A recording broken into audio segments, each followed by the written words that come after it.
आपण ऐकूया एक आनंदी झाड, मराठी बोधकथा। गोष्ट छोटी, अर्थ मोठा।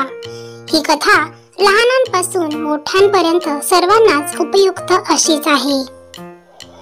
तर भेटूया एका आनंदी झाडाला। सर्वप्रथम पीकेज लर्निंग मध्ये तुमचे सहर्ष स्वागत आहे। आनंदी झाड। ते एक घनदाट जंगल होते। सगळी झाडं सरळ आणि उंच होती। त्यांची खोड रुंद आणि सुडौल होती। पण त्यामध्ये एक झाड असे होते की ज्याचा आकार अगदीच वेडावाकडा होता। त्याला आकारहीन खोड होते। त्याच्या फांद्या इतरत्र विखुरल्यामुळे अनेक पक्षी त्यावर घरटी करून राहत, त्याच्या सावलीत राहत असे। तरीही झाड उदास होते। त्याला वाटले, मी किती कुरूप आहे। इतर सर्व झाडे सरळ आणि सुडौल आहेत, मी मात्र एकटाच असा वाकडा आहे, कुरूप आहे, दिसायलाही सुंदर दिसत नाही। पण त्यानंतर एके दिवशी एक लाकूड तोड करणारा माणूस तेथे आला। त्याने आजूबाजूला पाहिले। सरळ झाडाचे लाकूड अधिक वापरण्यायोग्य आणि त्यावर काहीही प्रक्रिया करण्यास योग्य असते आणि सोपे असते। आजूबाजूला बघितल्यावर, निरीक्षण केल्यावर तो माणूस स्वतःशीच म्हणाला, मी इथली सगळी झाडे तोडून टाकेन, ते वाकडं झाड सोडून। त्याचा मला काही उपयोग नाही।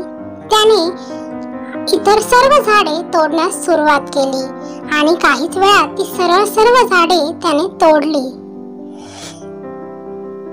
आता ह्या वाकड्या झाडाला त्याच्या वाकडेपणाबद्दल आनंद झाला आणि त्याने देवाचे आभार मानले। आणि त्यामुळे तिथे त्या झाडावर राहणारे पक्षीही आनंदित झाले। झाडाने आनंदात आपले मनोगत त्या जवळच असलेल्या पक्षाला सांगितले। पक्षीही आनंदात उत्तरला, हो हो, तू ज्यामुळे दुःखी होतास त्याच फांद्यांमुळे तुला तोडले नाहीत आणि आम्ही पक्षी देखील तुझ्या सावलीमुळे इथे वास्तव्य करू शकतो। त्यानंतर हे झाड मात्र नेहमी आनंदात राहू लागले आणि झाड आनंदी राहिल्यामुळे ते अजूनच बहरले आणि त्यामुळे त्यावर अनेक पक्षी वास्तव्य करू लागले।